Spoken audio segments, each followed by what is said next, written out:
பீர்க்கங்காய் தூளில் சூப்பராக ஒரு துவையல் பண்ணலாம் வாங்க. பீர்க்கங்காய் தூள் வேஸ்ட் பண்ணாமல் அது கூட நான் கொஞ்சம் மல்லித்தலை, கொஞ்சம் புதினா, கருவேப்பிலையெல்லாம் நல்லா அலசி எடுத்துக்கிட்டேங்க. பீர்க்கங்காய் தூளோட ஒரு வாணலில் எண்ணெய் ஊற்றிங்க.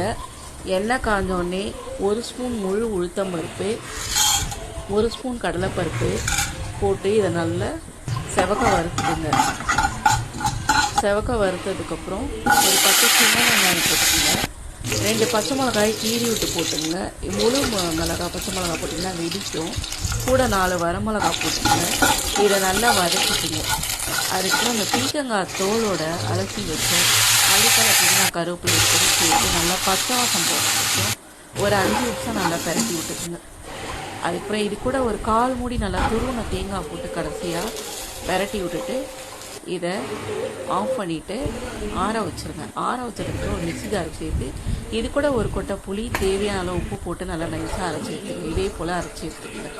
சூப்பராக பீர்க்கங்காய் துவையல் ரெடிங்க. இது மலச்சிக்கல், நீர் கடுப்பெல்லாம் இருந்தால் வராமல் தடுக்குங்க.